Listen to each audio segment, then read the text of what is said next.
Handa na ba kayong masaksihan ang isang kwentong magpapatunay na ang pinakamatinding sakit ay nagmumula sa mga taong pinakamalapit sa ating puso? Ako po si Donna at ito ang Tadhana TV. Samahan niyo akong buksan ang isang kabanata ng katatagan at pagbangon. Paano kung ang tahanang binuo mo sa pagmamahal ay siya palang magiging hawla ng iyong pighati? At ang taong pinangakuan mong makasama habang buhay ay siya palang nagdarasal sa iyong pagkawala. Halina't pakinggan natin ang kwento ni Tala. Oo, okay na ang lahat. Sa totoo lang parang nabunutan ako ng tinik. Finally, malaya na tayo. Ang boses. Ang boses na yon, parang may pumiga sa puso ni Tala. Ang hangin na kanina'y malaya niyang hinihinga ay biglang naipon sa kanyang lalamunan.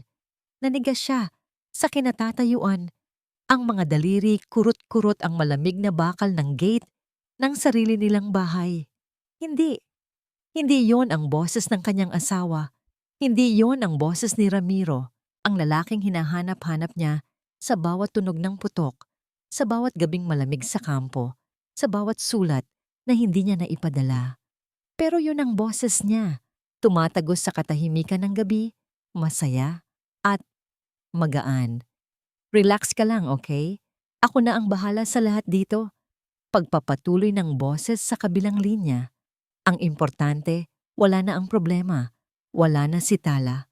Bawat salita ay isang punyal. Bawat kataga ay lason na dahan-dahang gumapang sa buo niyang sistema. Wala na ang problema. Wala na si Tala. Biglang nag-flashback sa isip niya ang lahat. Ang amoy ng pulbura. Ang bigat ng M16 sa kanyang balikat. Ang alikabok sa disyerto. Ang pagod at puyat. Ilang anibersaryo ang isinakripisyo niya. Ilang Pasko ang tiniis niyang malayo sa pamilya. Para saan? Para marinig ito. Ang lalaking pinangakuan niya sa harap ng altar, ang lalaking sinumpaan niyang babalikan, ay itinuturing siyang isang tinik? Isang problema? Napahawak si Tala sa kanyang tagiliran. Kumirot ang sugat na hindi pa tuluyang magaling. Ang sugat na halos kumitil sa buhay niya. Ang sugat na dahilan kung bakit idineklara siyang killed in action. Tumakas siya mula sa military hospital nang mabalitaan niyang inihahanda na ang kanyang death benefits. Kailangan niyang umuwi. Kailangan niyang makita si Ramiro, ang anak nilang si Leo, ang tatay niya. Kailangan niyang sabihin sa kanilang buhay siya. Ngunit heto siya ngayon, nakatayo sa labas ng sariling pamamahay, isang multo sa sarili niyang buhay, pinakikinggan ang pagdiriwang ng kanyang asawa sa kanyang pagkawala. Ang mga ilaw sa poste ay unti-unting nanlabo. Ang pamilyar na gate na dati simbolo ng kanyang kanlungan ay tila rehas ngayon ng isang malaking kulungan. May lasang kalawang sa kanyang bibig. Bakit, Ramiro? Saan ako nagkamali? Idiniin niya ang kamay sa bulsa ng suot niyang jacket. Naramdaman niya ang matulis na kanto ng kanyang lumang military ID. Ang ID na sumisimbolo sa lahat ng serbisyo at pagmamahal niya sa bayan. At sa pamilyang iniwan niya para doon. Ang kirot sa kanyang tagiliran ay napalitan ng isang mas matinding sakit. Isang sakit na walang lunas, isang sakit na dumudurog hindi lang sa laman, kundi sa kaluluwa. Ang mga tuhod niya ay bumigay. Ang lakas na ipinaglaban niya sa gitna ng giyera ay biglang naglaho. Ang huli niyang nakita ay ang anino ng puno ng mangga sa kanilang bakuran. Ang puno kung saan nila inukit noon ang kanilang mga pangalan sa loob ng isang puso. Pagkatapos, kadiliman. Bumagsak ang katawan ni Tala sa malamig na semento. Walang malay, habang ang dugo mula sa kanyang hindi pa magaling na sugat ay dahan-dahang kumakalat sa ilalim niya. At sa gitna ng katahimikan ng gabi, isang pares ng itim na combat boots ang huminto sa tapat niya. Ang unang naramdaman ni Tala ay ang amoy. Amoy ng alcohol at betadine. Pamilyar. Mapait. Ito ang amoy ng bawat sugat na tinamo niya sa serbisyo. Dahan-dahan niyang iminulat ang mga mata. Ang kisame ay puti at blangko. Hindi ang kisameng kahoy ng kwarto nila ni Ramiro. Sinubukan niyang bumangon, pero isang matinding kirot sa kanyang tagiliran ang pumigil sa kanya. Dahan-dahan lang. Isang boses. Kalmado pero may bigat. Lumingon si Tala at nakita ang isang lalaking nakauniforme ng militar. Nakaupo sa silya sa gilid ng kama. Hawak nito ang isang basong tubig. Gael? Ang mahinang tanong niya. Tumango si Gael. Ang kanyang mga mata ay puno ng pag-aalala na hindi maitago ng kanyang seryosong mukha. Ako nga. Kumusta ang pakiramdam mo? Hindi sumagot si Tala. Sa halip, ang alaala ng mga huling salitang narinig niya mula kay Ramiro ay bumalik na parang alon. Nilulunod ang lahat ng iba pang tanong sa kanyang isip. Narinig ko siya, Gael. Nagsimulang mangilid ang luha sa kanyang mga mata. Narinig ko. Masaya siya. Masaya siyang wala na ako. Ang bawat salita ay may kasamang pait. Hinayaan niya lang na ilabas ni Tala ang lahat ng bigat na dinadala nito. Nang matapos si Tala, isang mahabang katahimikan ang namayani. Hindi ako nagtaka. Basag ni Gael sa katahimikan. Napatingin si Tala sa kanya. Naguguluhan. Kay Ramiro, paglilinaw ni Gael. Wala akong tiwala sa kanya, Tala. Noon pa man. Masyado siyang magaling magpanggap. Masyado siyang masaya sa tuwing aalis ka para sa isang long-term mission. Ang mga salita ni Gael ay nagbigay linaw sa mga maliliit na bagay na binaliwala ni Tala noon. Ang mga mamahaling gamit na bigla na lang binibili ni Ramiro. Ang mga biglaang business trips nito. Pinili niyang magtiwala. At ngayon, heto ang kabayaran. Nasaan tayo? Tanong ni Tala. Inililibot ang tingin sa simpleng kwarto. Isang safe house. Walang nakakaalam nito kundi ako. Ligtas ka rito? Sagot ni Gael. Maingat niyang binuksan ang benda sa tagiliran ni Tala. Malinis na ang sugat pero halatang kailangan pa ng panahon para maghilo. Habang nililinis niya ito, nagsalita siyang muli. Ang boses ay mas malumanay. Naaalala mo ba noong nasa training camp tayo? Sabi niya. Noong pinatakbo tayo ng 3 kilometro sa ilalim ng ulan, halos lahat tayo sumuko na. Pero ikaw, kahit nanginginig ka na sa lamig, tinapos mo. Ikaw pa ang bumalik para alalayan yung mga naiwan. Ganyan ka katatag, Tala. Huwag mong hahayaang sirain ka ng isang gagong tulad niya. Ang alaala ay nagdulot ng isang maliit na kislap sa mga mata ni Tala. Ang alaala ng kung sino siya bago siya naging asawa ni Ramiro.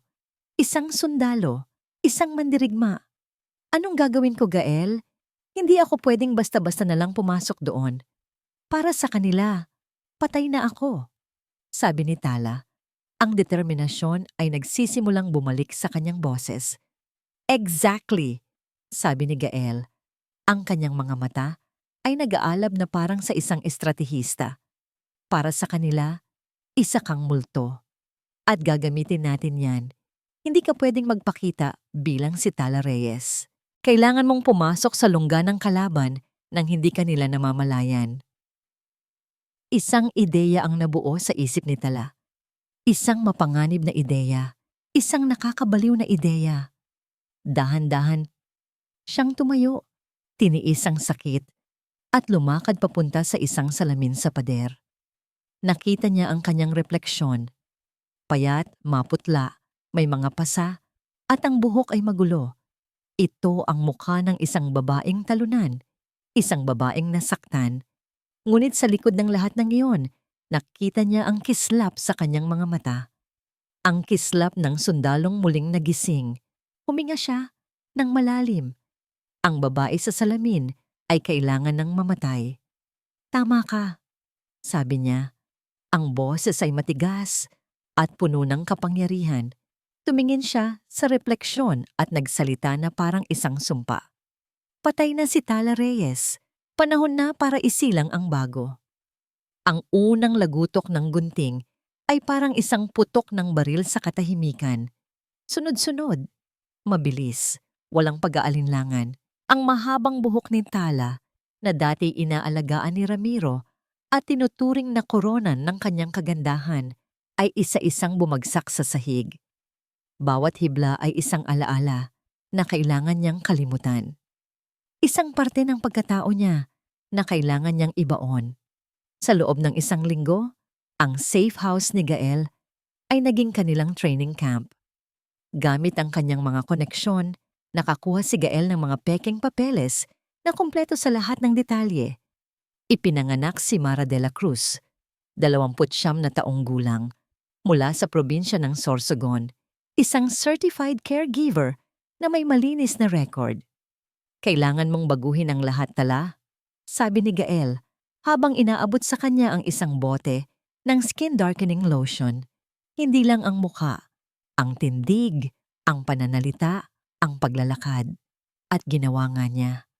Araw-araw, nagbibilad siya sa araw hanggang sa mangitim ang balat na nasanay sa opisina ng militar. Gabi-gabi, pinapraktis niya ang bahagyang pagkandirit sa paglalakad. Isang maliit na depekto para itago ang kanyang matikas na tindig ng isang sundalo. Ang boses niya ay pinatino, tinanggalan ng awtoridad, at nilagyan ng lambing at kababaang loob na tipikal sa isang taga-probinsya. Dumating ang araw. Suot ang isang luma at simpleng bestida. Bitbit ang isang mumurahing bag. Naglakad si Tala sa pamilyar na kalye papunta sa bahay na minsan niyang tinawag na tahanan. Bawat hakbang ay isang pagsubok. Bawat paghinga ay isang panalangin. Ang nagbukas ng pinto ay hindi ang asawa niya. Isang babaeng maganda, balingkinitan, at balot sa mamahaling damit. Ang mga mata nito'y mapanuri. Ang ngiti ay manipis. Si Isabel. So you're the applicant? Tanong ni Isabel. Ang boses ay matamis, ngunit may bahid ng pagmamataas. Tiningnan siya nito mula ulo hanggang paa. Mara, right? Opo, ma'am. Sagot ni Mara, bahagyang nakayuko. Pinapasok siya ni Isabel sa sala. Ang sala kung saan dating nakasabit ang wedding picture nila ni Ramiro. Ngayon, isang malaking abstract painting na ang naroon. Malamig, walang buhay. Umupo si Isabel sa isang eleganteng sofa habang si Mara ay nanatili sa gilid, nakatayo. What are your qualifications? Tanong ni Isabel habang sinusuri ang mga pekeng papeles. Sabi dito, marunong ka raw mag-alaga ng post-stroke patient. Opo, ma'am. Sanay po ako. Habang nagsasalita si Isabel, ang mga mata ni Mara ay hindi sa kanya nakatingin, kundi sa labas ng malaking bintanang salamin. Sa hardin. At doon, nakita niya ito. Ang anak niya, si Leo. Naglalaro itong mag-isa gamit ang mga laruang sundalo. Ang puso ni Tala ay parang pinilipit. Gusto niyang tumakbo, gusto niyang sumigaw, gusto niyang yakapin ang anak na halos 1 taon na niyang hindi nakikita. Gusto niyang sabihing, "Anak, nandito na si Mama." Ngunit ang kaya niya lang gawin ay kumagat sa kanyang labi hanggang sa halos dumugo ito at ipako ang kanyang mga paa sa sahig. Pinigilan niya ang luhang nagbabadyang tumulo.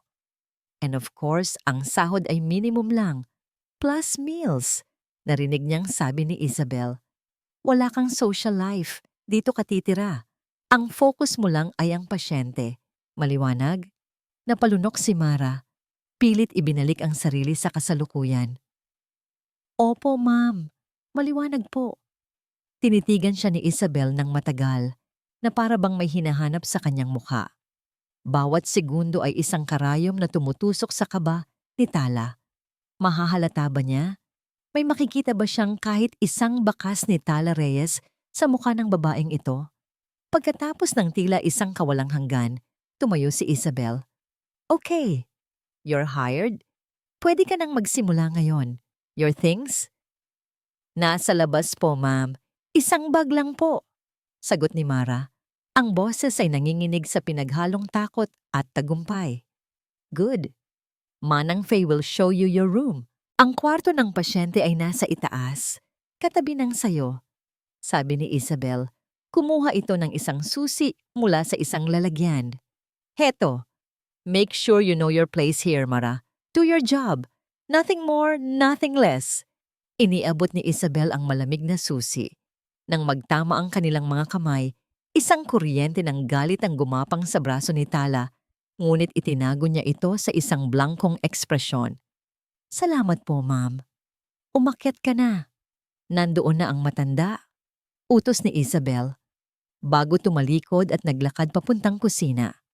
Sinundan ni Mara si Manang Faye paakyat sa hagdanan na dati bawat baitang ay kabisado niya.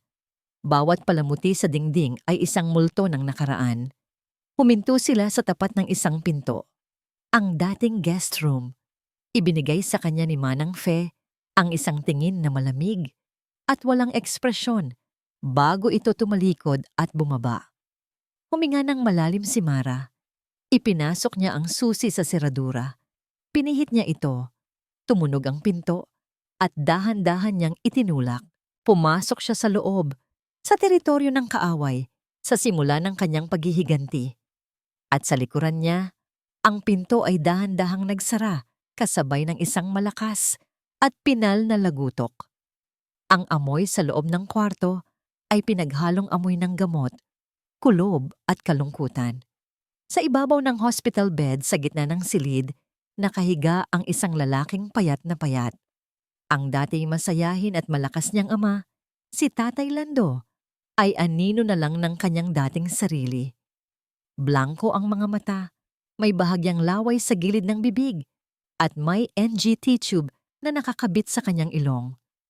Napahawak si Mara sa kanyang dibdib. Isang matinding kirot ang biglang kumalat. Mas masahol pa sa tama ng bala. Ito ba ang sinapit ng kanyang ama? Ang haligi ng kanilang pamilya?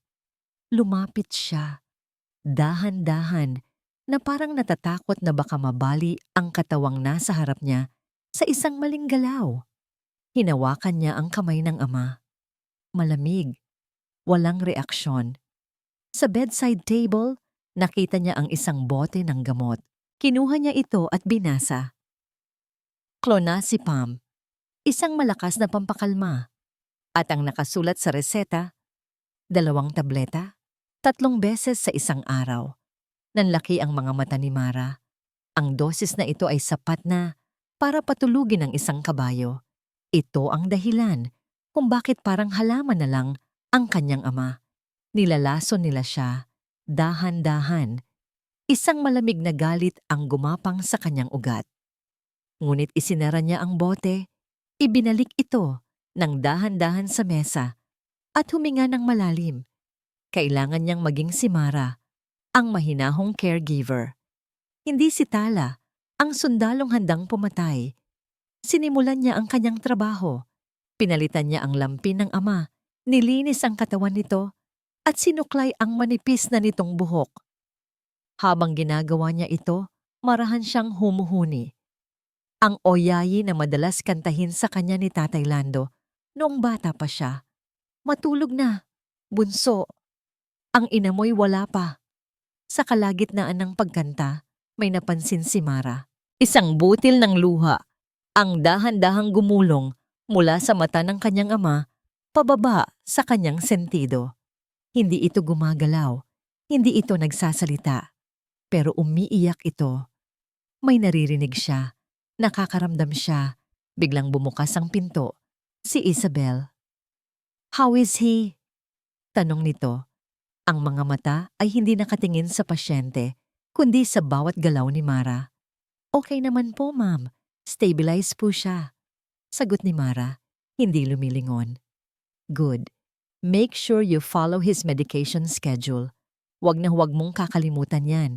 Sabi ni Isabel na may diin. Masusunod po. Maya-maya, dumating naman ang Tita Lorna niya. May dalang basket ng prutas. Nagpanggap itong nag-aalala. Hinahaplos ang noo ng kanyang kuya. Oh, Lando. My goodness, kawawa naman ang kuya ko. Ngunit ang mga mata nito ay nakatingin din kay Mara, puno ng pagsusuri. Ang buong araw ay ganoon. Bawat isa sa kanila ay parang bantay sarado. Si Mara naman ay gumalaw na parang robot. Sinusunod ang lahat ng utos. Tinitiis ang mga masasakit na salita at mapanuring tingin. Sinubukan niyang kausapin si Manang Fe sa kusina, ang matandang kasambahay na nag-alaga sa kanya mula pagkabata. Manang, kailangan po ba ng tulong dito? Tanong ni Mara sa pinakamalumanay niyang boses. Tiningnan lang siya ni Manang Fe, ang mga matay malamig. Hindi, trabaho ko to. Gawin mo ang trabaho mo. Mabilis nitong tinalikuran si Mara. Nagpatuloy sa paghihiwa ng gulay. Nasaktan si Mara. Kahit ba si Manang Fe ay wala na ring pakialam? O baka naman, natatakot lang ito? Pagsapit ng gabi, pagkatapos niyang siguraduhin na mahimbing nang natutulog ang lahat, dahan-dahang lumabas si Mara sa kanyang kwarto. Ang bawat hakbang niya sa sahig na kahoy ay kalkulado. Bawat anino ay kanyang kakampi. Ang target niya, ang opisina ni Ramiro sa ibaba. Ang utak ng lahat ng operasyon. Kung may ebidensya, siguradong nandoon. Narating niya ang pinto. Walang tunog. Dahan-dahan niyang pinihit ang seradura. Bukas, pumasok siya, isinara ang pinto ng walang kaluskos at huminga sa kadiliman. Ang liwanag lang na nanggagaling sa buwan, sa labas ng bintana, ang kanyang gabay. Tinungo niya ang mesa. Nakita niya ang laptop ni Ramiro. Ito na. Itinaas niya ang takip. Ang screen ay umilaw, nagliwanag sa kanyang mukha. Hahanapin na sana niya ang power button. Ngunit bago pa man dumapo ang kanyang daliri, isang tunog ang nagpatigil sa kanya. Isang tunog mula sa labas ng pinto. Mga yabag. Palapit. Ang mga yabag. Mabibigat. Lasing. Papalapit sa pinto ng opisina. Bumilis ang tibok ng puso ni Tala. Walang oras. Ang tanging nagawa niya ay dumulas sa ilalim ng malaking lamesang gawa sa Nara. Ipinikit ang mga mata at pinigil ang hininga. Sumiksik siya sa pinakaloob, sa anino ng kadiliman. Bumukas ang pinto. Pumasok si Ramiro. Hindi nito binuksan ang ilaw. Amoy na amoy ni Tala ang alak mula sa kinatatayuan niya. Narinig niya ang pagbukas ng isang cabinet, ang kalansing ng bote, at ang pagbuhos ng likido sa isang baso. Umupo si Ramiro sa silya. Ilang pulgada lang ang layo mula sa pinagtataguan ni Tala. Narinig niya ang malalim na buntong hininga nito. Isang buntong hiningang puno ng pagod o pagsisisi. Ano ba tong pinasok ko? Bulong ni Ramiro sa sarili. Bago mabilis na ininom ang laman ng baso, tumayo ito at sa wakas, lumabas ng kwarto, iniwang nakabukas ang pinto. Naghintay si Tala ng ilang minuto, hindi gumagalaw, hanggang sa sigurado siyang wala na ito. Dahan-dahan siyang gumapang palabas. Ang puso niya'y kumakabog na parang tambol. Muntik na. Sobrang muntik na. Kinabukasan, kumilos si Mara na parang walang nangyari. Ngunit sa pagkakataong ito, mayroon na siyang bagong misyon. Kailangan niyang makuha ang tiwala ni Manang Fe. Habang nag-aalis siya ng alikabok sa isang aparador sa sala, alam niyang nagmamasid si Manang Fe mula sa kusina. Mula sa bulsa ng kanyang bestida, sinadya niyang mahulog ang isang maliit at kupas ng litrato. Nagbigay siya ng isang maliit na tunog ng pagkagulat at mabilis na pinulot ito. Ngunit hindi bago ito nasulyapan ni Manang Fe. Ang litrato, isang batang tala, nakangiti, katabi ang kanyang yumaong ina. Isang larawan ng kaligayahan mula sa isang panahong simple pa ang lahat.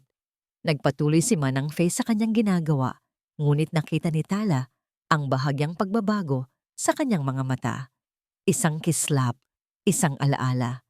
Ang binhi ay naitanim na. Kinagabihan, may kumatok ng napakahina sa pinto ng kwarto ni Mara. Nang buksan niya, si Manang Fe ang nasa labas. May dalang isang tray. Pumasok ito, isinara ang pinto, at inilapag ang tray sa maliit na mesa. Isang plato ng mainit na kanin at adobo. Ang paborito ni Tala. Alam ko kung sino ka, Tala. Bulong ng matanda. Ang mga matay nangingilid sa luha. Sa wakas, ang bigat sa dibdib ni Tala ay bahagyang gumaan. Niyakap niya ang matanda. Sa yakap na yon, naramdaman niya ang lahat ng pag-aalala at katapatan na itinago nito sa loob ng mahabang panahon. Manang, bakit po? Natakot ako para sa'yo, iha, sabi ni Manang Fe. Pinagmamasdan ka nila. Bawat galaw mo. Kailangan kong magpanggap para hindi ka mapahamak. Pero hindi ko na kaya. Nakikita ko ang ginagawa nila sa tatay mo. Doon, ibinuhos ni Manang Fe ang lahat. Si Tita Lorna mo ang laging nagdadala ng gamot ni Sir Lando, laging selyado, at si Ramiro, laging may kausap sa telepono tungkol sa isang lupain sa San Ildefonso. Nagmamadali siyang maibenta ito. Isang alyansa ang nabuo sa loob ng kwartong yon, sa ibabaw ng isang plato ng adobo.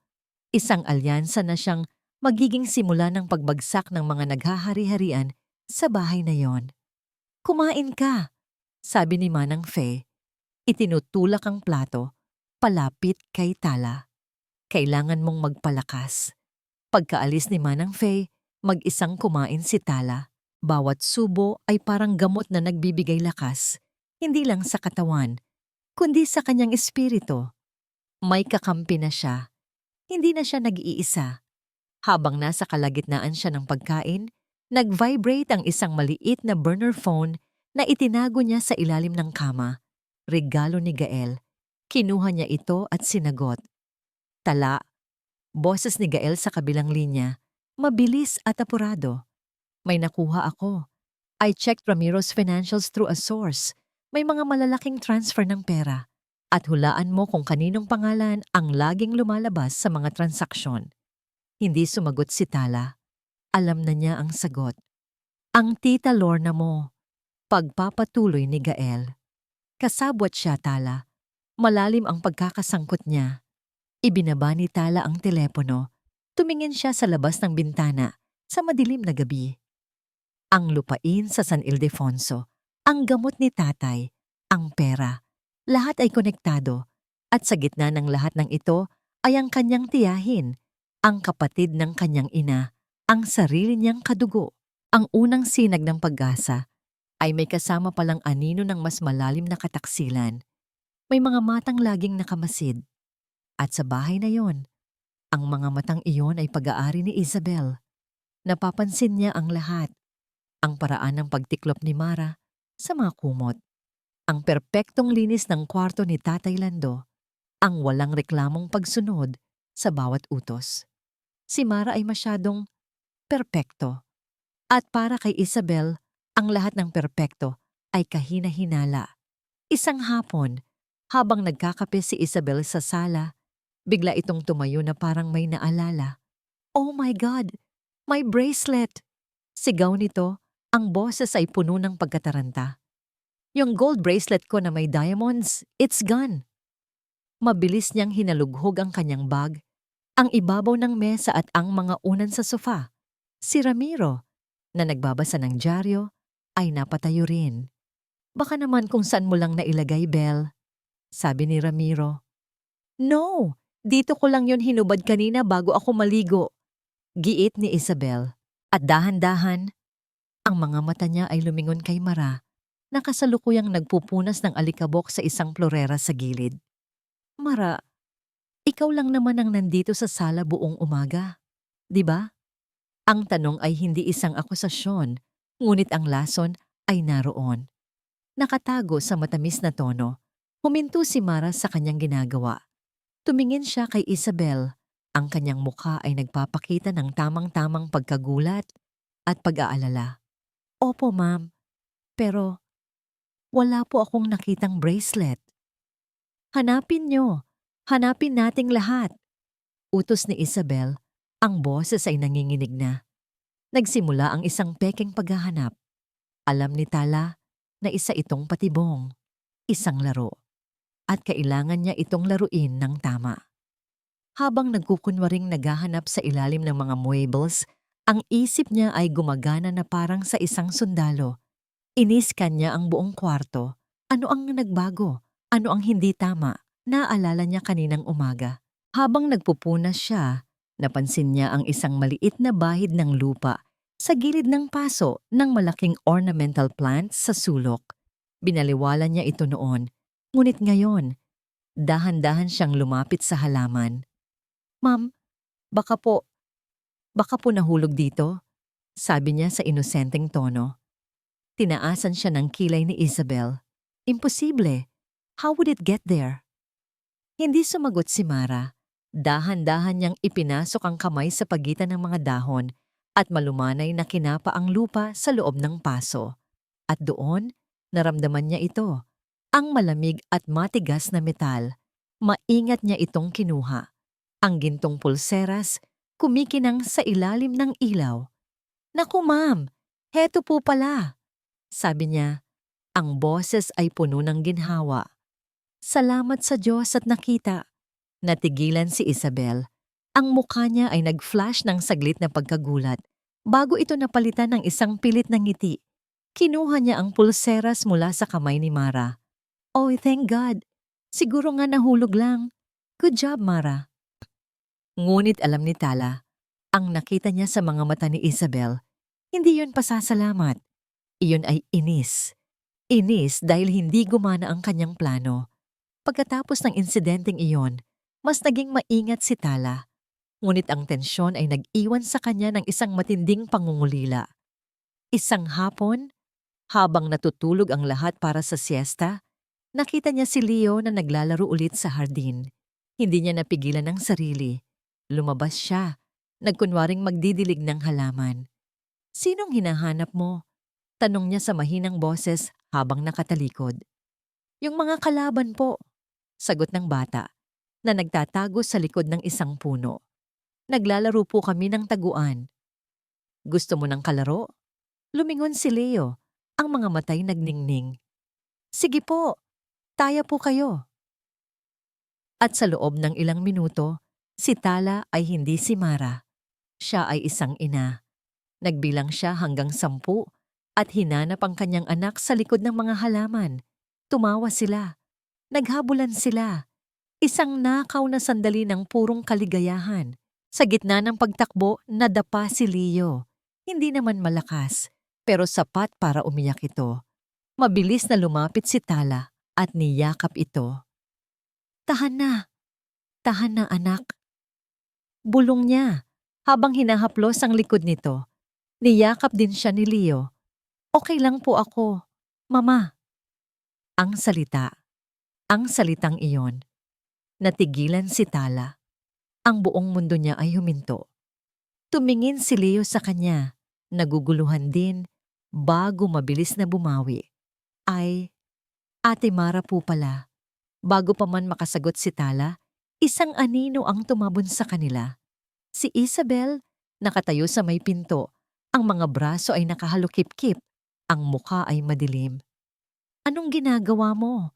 tanong ni Isabel. Ang boses ay kasing lamig ng yelo. "Hindi ba't sabi ko, gawin mo lang ang trabaho mo?" Mabilis na tumayo si Tala. "Pasensya na po, ma'am. Nadapa po kasi si Sir Leo. Pumasok ka na sa loob." Ngayon din. Walang imik na sumunod si Tala. Iniwan ang anak na nakatingin sa kanya ng may pagtataka. Habang paakyat siya ng hagdan, narinig niya ang sigawan mula sa sala. Ang boses ni Ramiro at Isabel. Huminto siya sa may pasilyo, nagtago sa dilim at nakinig. "Ano ba, Bel? Naglalaro lang naman sila." Boses ni Ramiro, may halong inis. "Hindi mo naiintindihan, Ram. May mali sa babaeng yan. Masyado siyang ewan. At ngayon, malapit na siya sa bata. Paano kung may malaman siya? Nakakapraning ka na. Ano naman ang malalaman niya?" Isang mahabang katahimikan. At nang magsalita si Isabel, ang boses niya ay walang emosyon. Nakamamatay. Kung hindi natin kaya siyang kontrolin, kailangan na nating ituloy ang final plan para sa matanda. Ang final plan para sa matanda. Ang mga salitang iyon ay umalingaw sa isip ni Tala buong gabi. Hindi na ito isang simpleng pagnanakaw. Buhay na ng kanyang ama ang nakataya. Wala nang oras para sa dahan-dahang pagmamanman. Kailangan niyang kumilos. Ngayon na, nag-text siya kay Gael gamit ang burner phone. Isang salita lang, bukas. Kinabukasan, maaga siyang nagising. Ang plano ay simple, ngunit delikado. Habang nasa labas, sina Ramiro at Isabel para sa isang mahalagang meeting.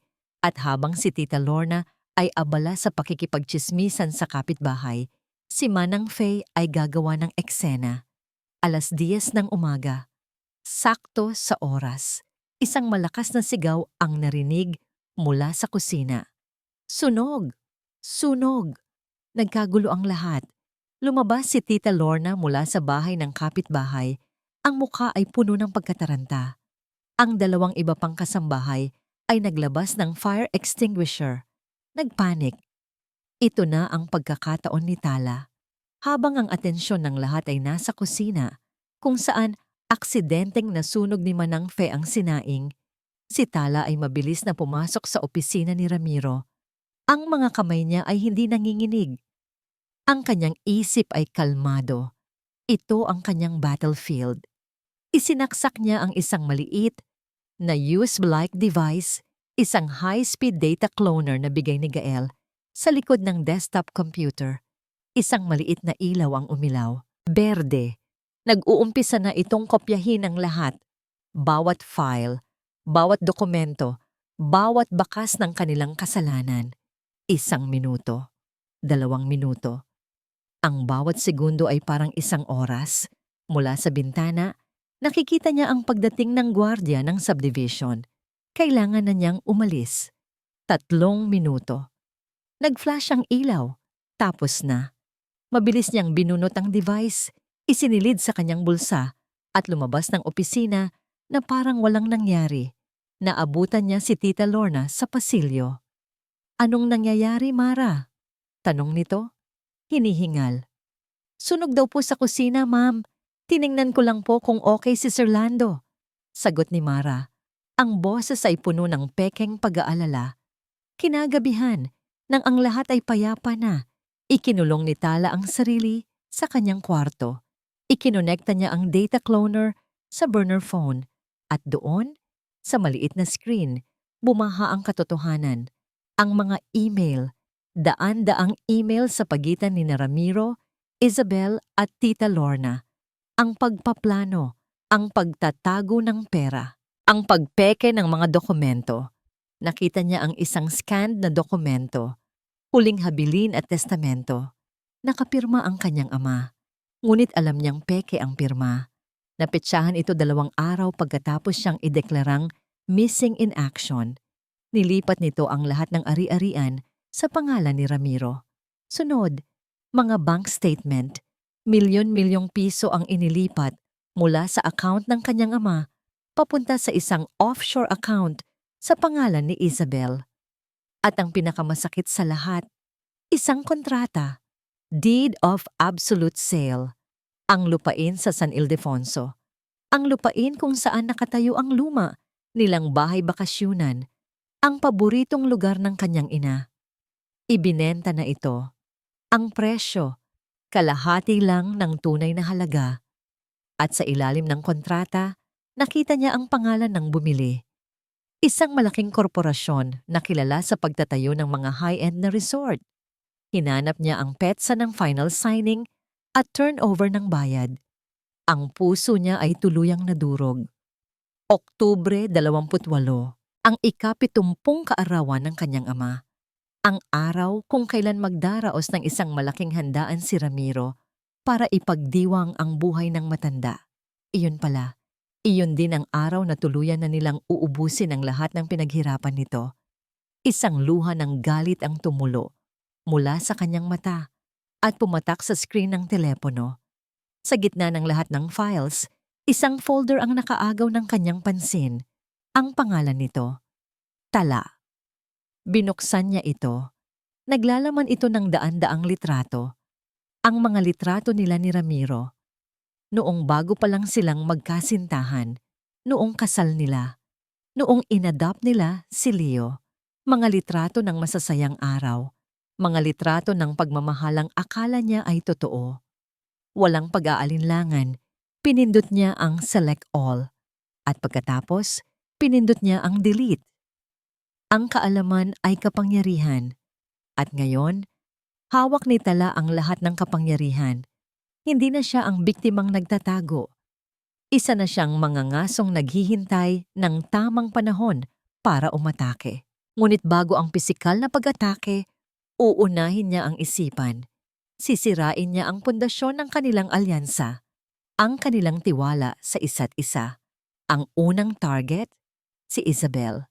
Isang umaga, habang naglilinis si Mara ng sasakyan ni Ramiro, kumuha siya ng isang maliit na bagay mula sa kanyang bulsa, isang butones, isang maganda at mamahaling butones mula sa isang blusang pambabae na kinuha niya mula sa ukay-ukay.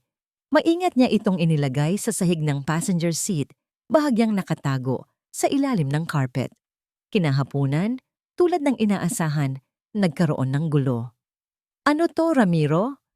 Narinig ni Tala ang sigaw ni Isabel mula sa garahe. "Kanino to? Sinong isinakay mo sa kotse mo?" "Ano ba, Bel? Butones lang yan. Baka sa laundry shop lang yan napunta dyan," depensa ni Ramiro. "Huwag mo akong gawing tanga. Alam ko ang mga butones ng damit mo at alam kong hindi sa akin to." Ang maliit na butones ay naghasik ng isang malaking bagyo. Buong araw, hindi nag-imika ng dalawa. Ang dating matamis na paglalambingan ay napalitan ng malamig na tingin at mabibigat na buntong hininga. Ang pangalawang target, si Ramiro. Gamit ang impormasyong nakuha niya, alam ni Tala na may isang bank account si Isabel na hindi alam ni Ramiro, isang personal na slush fund. Humingi siya ng tulong kay Gael. Sa loob ng ilang oras, nakagawa si Gael ng isang pekeng bank statement. Hindi ito perpekto, pero sapat na para magtanim ng duda. Kinabukasan, habang abala si Isabel sa pag-aayos sa kwarto, pumasok si Mara sa opisina ni Ramiro para mag-ayos ng mga gamit. Maingat niyang ipinatong ang pekeng bank statement sa ibabaw ng mga papeles sa mesa at tinabunan ito ng isang folder, pero iniwang bahagyang nakasilip ang isang sulok kung saan kitang-kita ang pangalan ni Isabel at isang malaking halaga. Pagbalik ni Ramiro sa opisina, nakita ito ni Tala mula sa pasilyo. Nakita niya ang pagkunot ng noo nito, ang paghila nito sa papel, at ang pagbabago ng kulay ng mukha nito. Pagsapit ng gabi ang bagyo ay lalong lumakas. "Saan galing ang perang to, Isabel?" Sigaw ni Ramiro, iwinawasiwas ang papel. "Nagsosolo ka na ba ngayon? Tinataguan mo na ba ako ng pera?" "Ano ba yung pinagsasasabi mo? Hindi sa akin yan. Saan mo yan nakuha?" "Huwag ka nang magsinungaling. Kitang-kita ko na." Ang kanilang relasyon, na binuo sa kasakiman at kasinungalingan, ay nagsimulang gumuho sa ilalim ng bigat ng duda. Para silang mga escorpion sa loob ng isang bote, handa nang magpatayan sa isa't isa. Si Tala, sa kanyang uniforme bilang Mara, ay tahimik na pinapanood ang lahat mula sa anino. Ang bawat sigaw, bawat akusasyon, ay musika sa kanyang pandinig. Ang sakit na ipinaramdam nila sa kanya ay ibinabalik niya ngayon sa kanila, unti-unti, nang hindi man lang nila alam kung sino ang tunay na kalaban.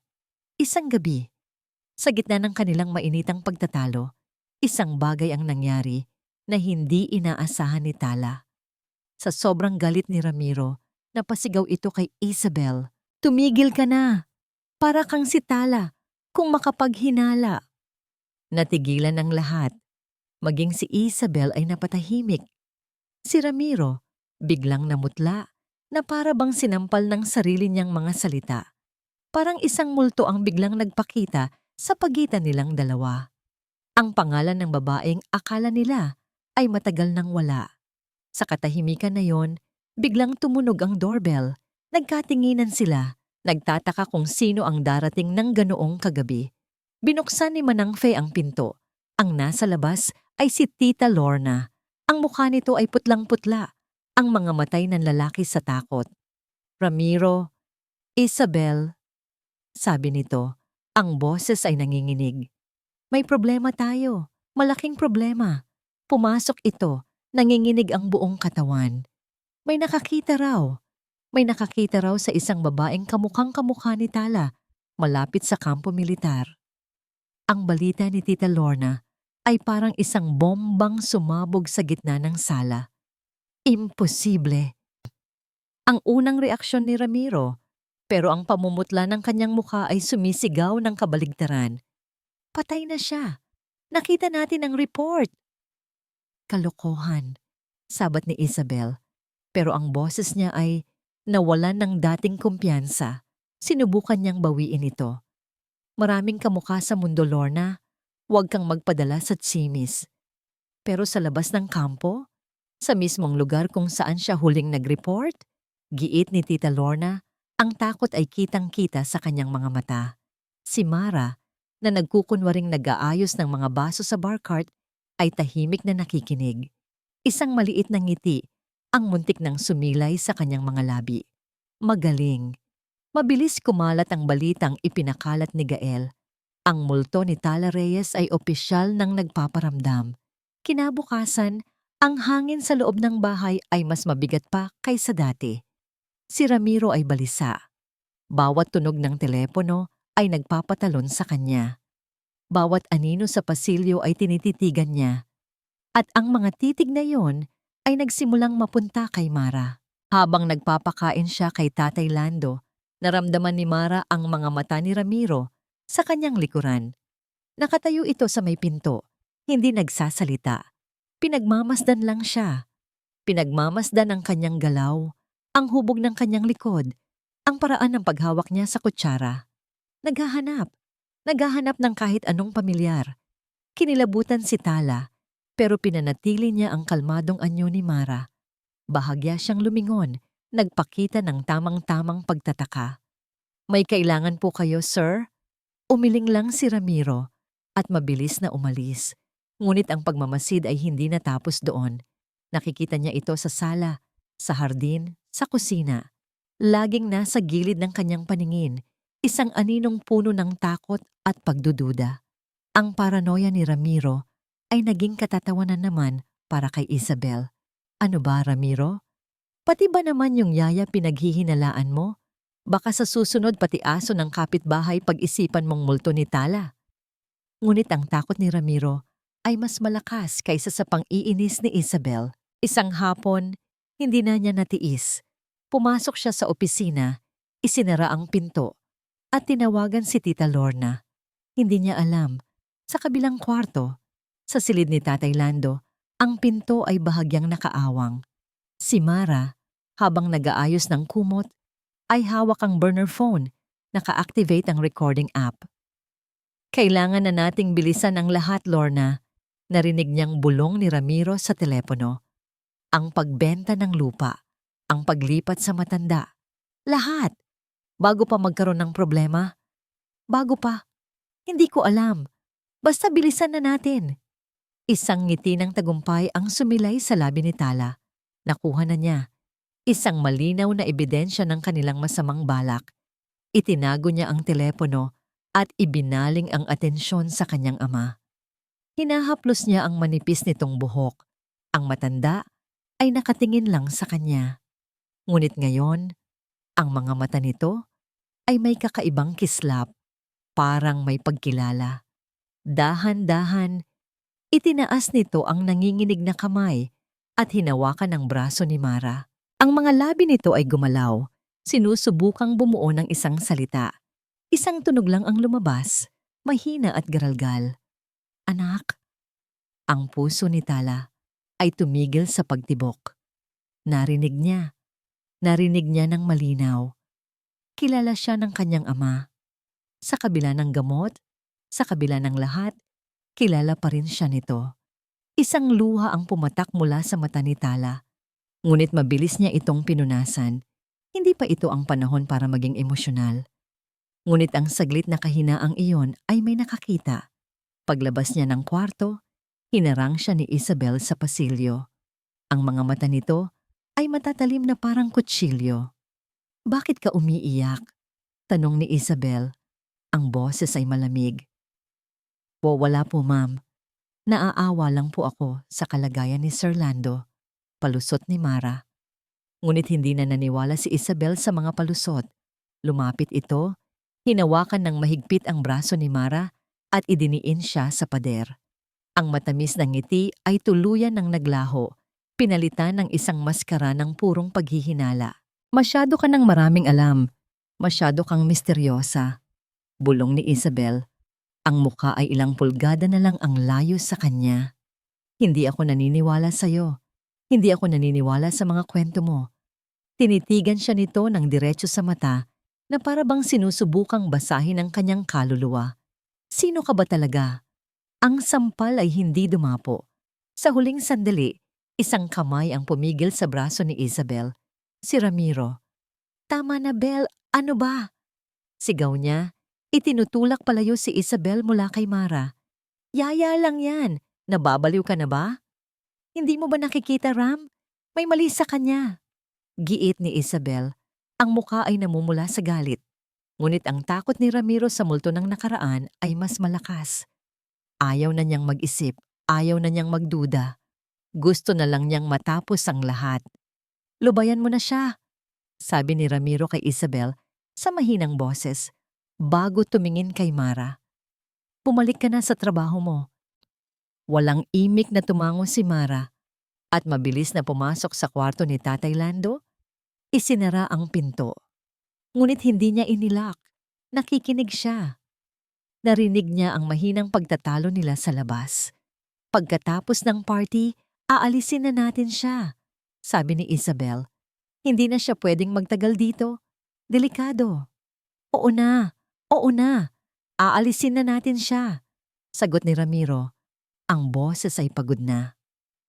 "At pagkatapos ng party, kapag nakuha na natin ang pera, ililipat na rin natin ang matanda sa isang nursing home sa probinsya, malayo, kung saan walang makakahanap sa kanya para matapos na ang lahat ng to." Ang mga salita ay parang yelo na tumusok sa puso ni Tala. Ito na, ang hatol. Pagkatapos ng kaarawan ng ama niya, itatapon na lang ito na parang basahan. At siya, bilang si Mara, ay mawawala na rin. Ang oras ay paubos na. Kinagabihan, habang ang buong bahay ay tahimik, kinontak niya si Gael. "Gael, kailangan na nating gawin." Bulong niya sa burner phone. "Wala na tayong oras. Sa birthday party ni tatay, doon natin gagawin ang lahat." "Nakahanda na ako, Tala," sagot ni Gael. Ang boses ay kalmado at matatag. "Lahat ng ebidensya nasa akin na. Ang mga video, ang recordings, ang mga dokumento. Ako na ang bahala sa labas. Ang kailangan mo lang gawin ay ihanda ang entablado sa loob." Nagbigay si Gael ng mga huling instruksyon. Ang plano ay perpekto, ngunit mapanganib. Isang maling galaw lang at lahat ay masisira. Pagkatapos ng tawag, hindi mapakali si Tala. Pumasok siya sa kwarto ni Leo. Mahimbing na natutulog ang kanyang anak, payapa ang mukha, yakap-yakap ang isang laruang sundalo. Ang laruang ibinigay niya bago siya umalis para sa kanyang huling misyon. Umupo siya sa gilid ng kama. Hinaplos niya ang buhok ng bata. Ang sakit. Ang sakit na hindi niya ito mayakap ng totoo, na hindi niya masabi kung gaano niya ito kamahal. Dahan-dahan, inilapit niya ang kanyang mukha at hinalikan ito sa noo. Isang halik na puno ng pangako, ng pananabik at ng tapang. "Babalik si Mama, anak," bulong niya sa hangin. Pangako. Tumayo siya at lumabas ng kwarto. Dumating ang araw ng handaan. Ang bahay ay napuno ng mga bulaklak, ng mga palamuti, ng mga catering staff na abala sa paghahanda. Si Ramiro at Isabel ay abala sa pag-aasikaso sa mga bisita, suot ang kanilang mga pekeng ngiti. Si Tala, sa kanyang huling araw bilang si Mara, ay gumalaw sa gitna ng lahat, isang aninong hindi pinapansin. Nag-aasikaso kay Tatay Lando, naghahanda ng kanyang mga gamot, Ngunit sa pagkakataong ito, ang mga tableta ng pampakalma ay hindi niya ipinainom. Itinapon niya ito sa inidoro. Kailangan niya ang kanyang ama na maging gising kahit konti. Bago siya bumaba para magsimula ang party, huminto siya sa harap ng salamin sa kanyang kwarto. Tinitigan niya ang refleksyon ni Mara. Ang babaeng may maitim na balat, maikling buhok at malungkot na mga mata. Ang babaeng isinilang sa sakit at pagtataksil. Huminga siya ng malalim. Ito na ang huling pagtatago. Ang huling pagkakataon na siya ay magiging si Mara. Pagkatapos ng gabing ito, mamamatay na si Mara. At mula sa kanyang abo, muling isisilang si Tala Reyes. Hindi bilang biktima, kundi bilang tagapaghatid ng katarungan. Ang hardin ay nagliwanag sa ilalim ng daan-daang fairy lights. Ang hangin ay puno ng amoy ng pagkain, ng mamahaling pabango, at ng mga pekeng papuri. Ito ay isang perpektong larawan ng isang masayang pamilya, isang perpektong kasinungalingan. Sa gitna ng lahat, nakaupo si Tatay Lando sa kanyang wheelchair, bihis na bihis sa isang bagong barong. Ang kanyang mga mata, na hindi na gaanong blangko dahil sa pagtigil ng gamot, ay tahimik na nagmamasid sa paligid. Si Ramiro at Isabel ang perpektong host. Ngiti dito, beso-beso doon. Si Tita Lorna naman ay abala sa pag-aasikaso sa mga kamag-anak. Nagkukwento tungkol sa kabutihan ni Ramiro sa pag-aalaga sa kanyang bayaw. Si Mara, sa kabilang dako, ay halos hindi makita. Tahimik siyang gumagalaw sa gilid ng mga bisita, nag-aalok ng inumin, nagpupuno ng pagkain. Ang kanyang mukha ay laging nakayuko, iniiwasan ang mga mata ng lahat. Ngunit sa ilalim ng kanyang uniforme, sa kanyang tainga, nakasaksak ang isang halos hindi makitang earpiece. Sound check. Naririnig mo ba ako, Tala? Boses ni Gael sa kabilang linya kalmado. Loud and clear, bulong ni Mara habang naglalagay ng yelo sa baso. Ang projector, nakaset na. Ang sound system, nakakonekta na ako. Hinihintay ko na lang ang signal mo. Good luck, Tala. Nandito lang ako. Bawat segundo ay parang paghakbang sa isang manipis na alambre.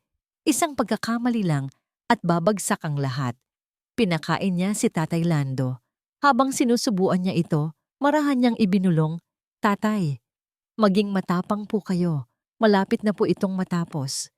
Isang kamag-anak, isang matandang lola, na pinsan ng kanyang ina, ang lumapit. Tinitigan nito si Mara ng matagal. Iha, pamilyar ang mga mata mo.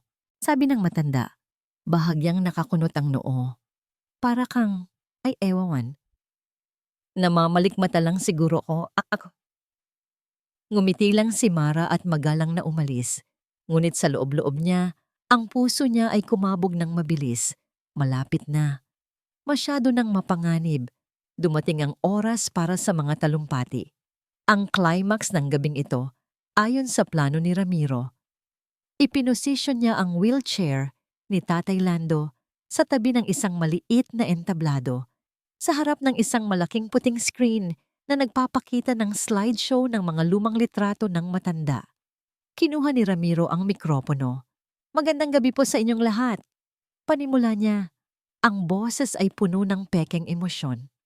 Nagpapasalamat po kami sa inyong pagdalo para ipagdiwang ang ika-70 kaarawan ng aking pinakamamahal na ama-ama, si Lando Reyes. Nagpalakpakan ng mga tao. Sa kabila po ng kanyang kalagayan at sa kabila ng pagkawala ng aking pinakamamahal na asawa, si Tala, ipinapangako ko po na aalagaan ko si Tatay hanggang sa huli. Di mula sa gilid, nakita ni Tala si Isabel na nagpupunas ng pekeng luha. Si Tita Lorna naman ay yumuko na parang sobrang apektado. Mga artista. Lahat sila ay magagaling na artista. Ang gabing ito ay para sa'yo, Tay. Pagpapatuloy ni Ramiro, nakatingin sa matanda. Para ipaalala sa lahat kung gaano kakabuting tao, kung gaano kakabuting ama. Ito na, ang signal. Habang nagsasalita si Ramiro, si Mara, na nasa likod ng catering table, ay aksidenteng nabitawan ng isang tray ng mga baso. Isang malakas na tunog ng nababasag na salamin ang umagaw sa atensyon ng lahat. Sa saglit na pagkakagulong yon, habang ang lahat ay nakatingin sa kanya, pinindot ni Mara ang isang maliit na button sa kanyang bulsa. Ang signal. Sa entablado, nagpatuloy si Ramiro sa pagsasalita. Bahagyang naistorbo. Isang amang nagsakripisyo ng lahat para sa kanyang pamilya, lalo na para sa kanyang nag-iisang anak. At sa likod niya, ang slideshow ng mga masasayang alaala ay biglang namatay. Ang malaking puting screen ay naging itim. Natigilan si Ramiro. Napatingin siya sa likod. Ang lahat ng bisita ay napatingin din sa screen, nagtataka. Ang katahimikan ay biglang naging kakilakilabot. Ang itim na screen ay parang isang malaking, nakabibinging butas sa gitna ng makulay na handaan. Nagbulungan ang mga bisita. Si Ramiro ay balisa. Sinubukan niyang kalikutin ang mikropono. "Teka lang po, may konting technical difficulty lang po tayo," sabi niya. Pilit na ngumingiti. "Pasensya na po." Ngunit bago pa man niya matapos ang kanyang pangungusap, ang screen ay muling umilaw. Ngunit hindi na ito mga larawan ng nakaraan. Ang lumabas sa screen ay isang video. Ang kamera ay tago. Ang kuha ay malabo. Ngunit malinaw ang boses. Ang video ay kuha sa loob ng mismong opisina ni Ramiro. Kitang-kita ang mukha niya at ang katabi niya. Si Isabel. "Magaling ang plano mo, Belle. Walang makakahalata." Boses ni Ramiro, tumatawa sa video. Siyempre, sino ba naman ang magdududa sa isang byuda na umiiyak sa libingan ng asawa niya? At ang tatay niya, may stroke pa. Sagot ni Isabel, ang boses ay matamis, ngunit puno ng paghahambog. Biglang nanlamig ang buong hardin. Ang bulungan ay unti-unting namatay. Napalitan ng isang nakakabinging katahimikan. Ang mga mata ng lahat ay nakapako sa screen. Ang mukha ni Ramiro at Isabel ay namutla. Nagkatinginan sila, puno ng takot. Nagpatuloy ang video. Ipinapakita nito ang mga screenshot ng mga email sa pagitan ni Ramiro, Isabel, at Tita Lorna. Mga mensahe tungkol sa finalizing the papers, selling the land fast, at managing the old man's assets. Pagkatapos, lumabas sa screen ang isang audio recording, ang boses ni Ramiro, noong gabing tinawagan niya si Tita Lorna, umiiyak, balisa. "Kailangan na nating bilisan ng lahat, Lorna. Ang pagbenta ng lupa, ang paglipat sa matanda, bago pa magkaroon ng problema." Maraming bisita ang napasigaw sa gulat. Ang iba ay hindi makapaniwala. Si Tita Lorna, na kanina'y nagkukunwaring inosente, ay biglang nanlabo ang mga mata. Akmang babagsak sa kinatatayuan. "Mga sinungaling," sigaw ni Ramiro. Kinuha ang mikropono at sinubukang patayin ang projector. Ngunit walang nangyari. Ang sistema ay nakalock. "Mga gawa-gawa lang yan. Pinagsasama-sama lang nila ang mga footage. Paninira lang yan." Giit ni Isabel. Ang boses ay nanginginig. Ngunit ang kasunod na video ang tuluyang bumali sa kanila. Isang video mula sa isang hidden camera sa loob ng kwarto ni Tatay Lando. Kitang-kita doon si Tatay Lando na nakahiga sa kama. Hirap na hirap huminga. Si Isabel ay nasa tabi niya. May hawak na telepono. Nag-uusap sila. Ang boses ni Isabel ay galit. "Bakit ba kasi ang tagal mong mamatay? Hindi mo ba naiintindihan? Problema ka lang."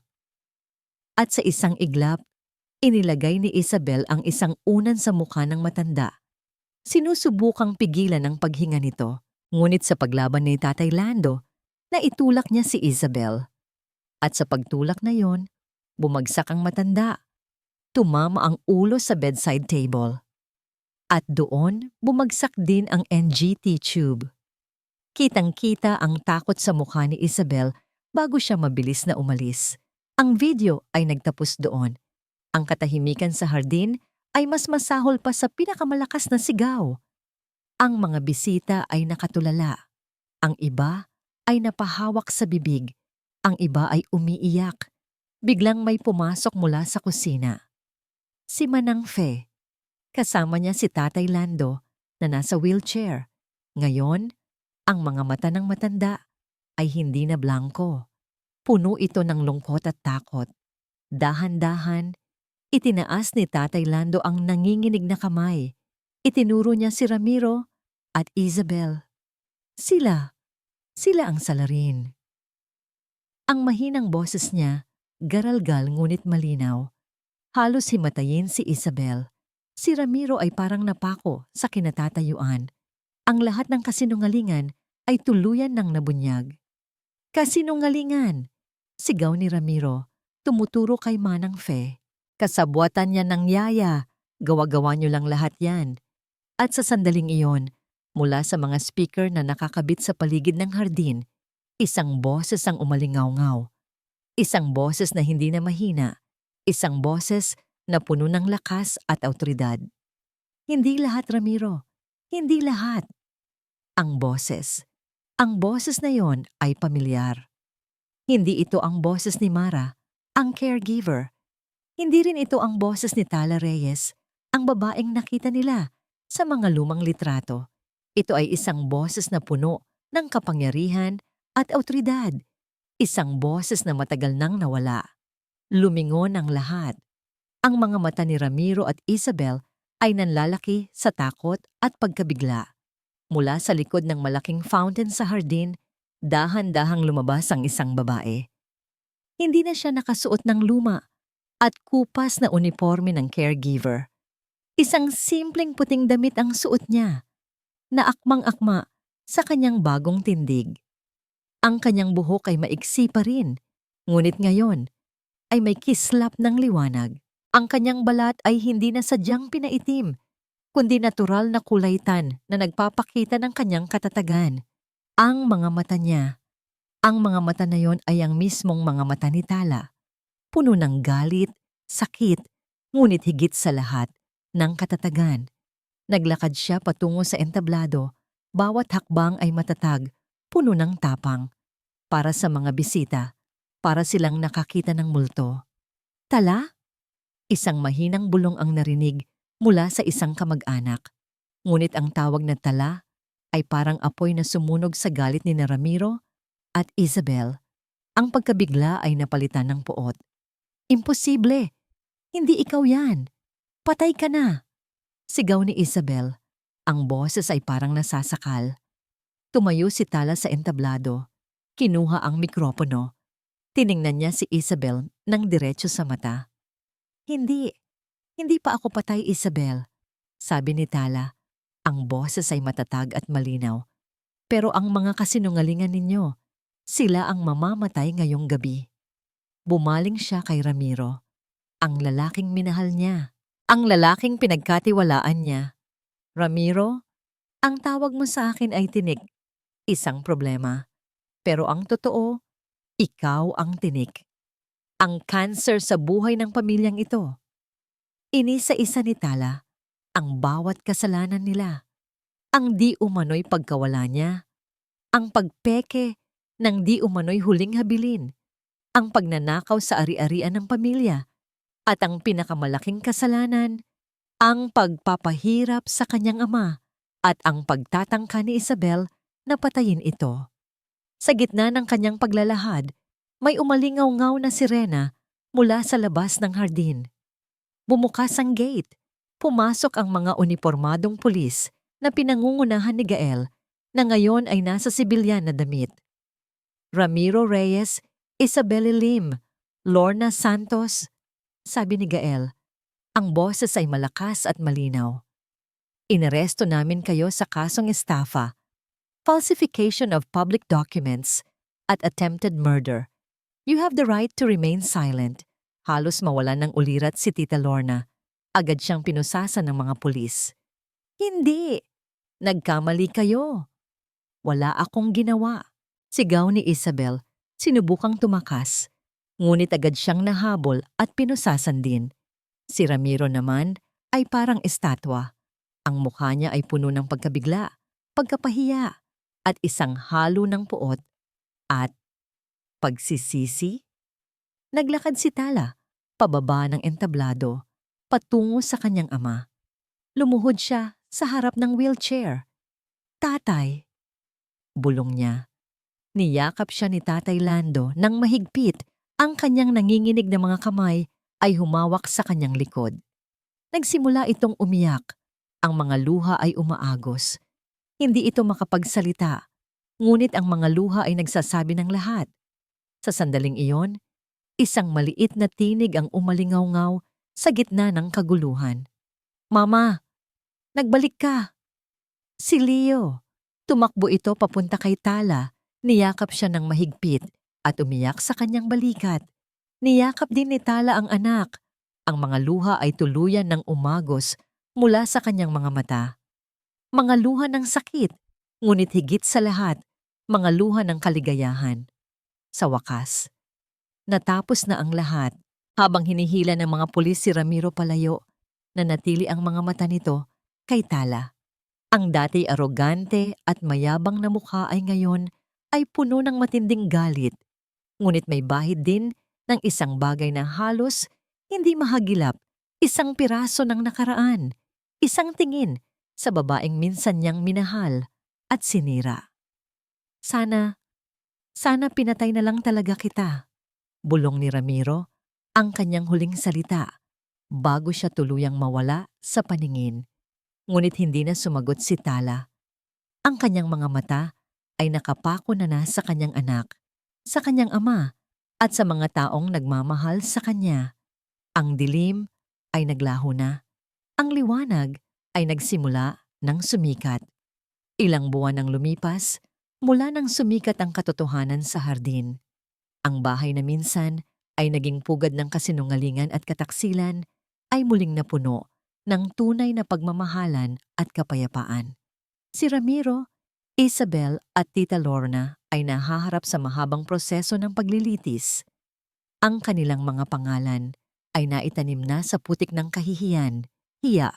Mas masakit pa sa anumang sentensya ng korte ang pagkawala ng respeto at pagtingin ng kanilang komunidad at pamilya. Dahan-dahan, bumubuti ang kalagayan ni Tatay Lando. Sa tulong ng tamang gamot at walang sawang pag-aalaga ni Tala at Manang Fe, unti-unti siyang nakakakilos at nakakapagsalita. Ang mga mata niya ay nagbalik na, ang dating sigla, puno ng pagmamahal sa tuwing nakikita niya ang kanyang anak at apo. Isang umaga, dinala ni Tala si Leo at Gael sa lupain sa San Ildefonso. Ang lupang halos maibenta ng mga traidor. Hindi niya ito ibinenta. Sa halip may bago siyang plano. Nakatayo sila sa gitna ng malawak na lupain kung saan nakatayo ang lumang bahay bakasyonan ng kanyang ina. Sariwa ang hangin, payapa ang paligid. Dito, sabi ni Tala, iginagala ang kanyang paningin sa buong lugar. Dito tayo magtatayo ng isang center para sa mga pamilya ng mga sundalo, para sa mga kababaihan at bata na nawalan ng asawa o ama sa serbisyo. Isang lugar kung saan makakakuha sila ng suporta at pag-asa. Nakita ni Leo ang pagningning ng mga mata ng kanyang mama. Parang bahay po natin? Tanong ng bata. Opo anak, isang bahay na puno ng pagmamahal at pag-asa. Sagot ni Tala, ginulo ang buhok ng anak. Tumingin siya kay Gael. Ang lalaking naging anino niya, ang lakas niya, ang kanyang kanlungan sa gitna ng unos. Hindi na nito kailangan pang magsalita. Ang bawat tingin nila ay puno ng pangunawa. Hinawakan ni Gael ang kamay ni Tala. Sa palad nito ay may inilagay siyang isang maliit na bagay, isang buto ng puno. Sabay nating itanim yan, Tala, sabi ni Gael. Ang kanyang boses ay malumanay, puno ng pangako. Sabay nating palaguin, sabay nating itatayo ang lahat. Nangingilid ang luha ni Tala. Isang taon ng sakit, galit at pagtatago. Ngunit ngayon, sa wakas, nakaramdam siya ng tunay na kapayapaan. Salamat Gael, ang tanging nasabi niya. Isang linggo pagkatapos, sa isang simple at pribadong seremonya sa tabi ng ilog, ibinalik ni Tala ang kanyang sariling pangalan. Hindi na Mara, Hindi na Tala Reyes ang multong bumalik. Ngayon, siya ay si Tala, buo, malaya, at may bago ng layunin.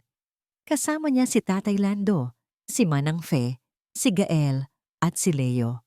Wala nang kasinungalingan, wala nang takot. Habang nagtatanim sila ng buto ng puno sa tabi ng ilog, isang buto na magsisimbolo ng kanilang bagong simula, hinalikan ni Gael si Tala.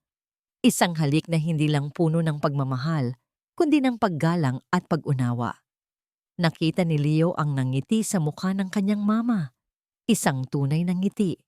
Ang unang nangiti na walang halong sakit. Tumingin si Tala sa kalangitan. Ang araw ay sumisikat. Ang liwanag nito ay nagbibigay ng init, hindi lang sa kanyang balat, kundi sa kanyang kaluluwa. Ang katarungan ay nakamit na. Ang kapayapaan ay narito na. At ang liwanag ng pag-asa ay muling sumisikat sa kanyang buhay. Isang taon ang lumipas. Nakatayo si Tala sa balkonahe ng kanilang bagong tahanan. Isang simpleng bahay sa tabi ng dagat, malayo sa ingay ng Quezon City, malayo sa mga alaala ng sakit. Sa kanyang kamay, hawak niya ang isang lumang journal. Ngayon, oras na para isulat ang huling pahina. Mahal kong Tala, 1 taon na ang lumipas. 1 taon mula nang muling sumikat ang araw sa buhay ko.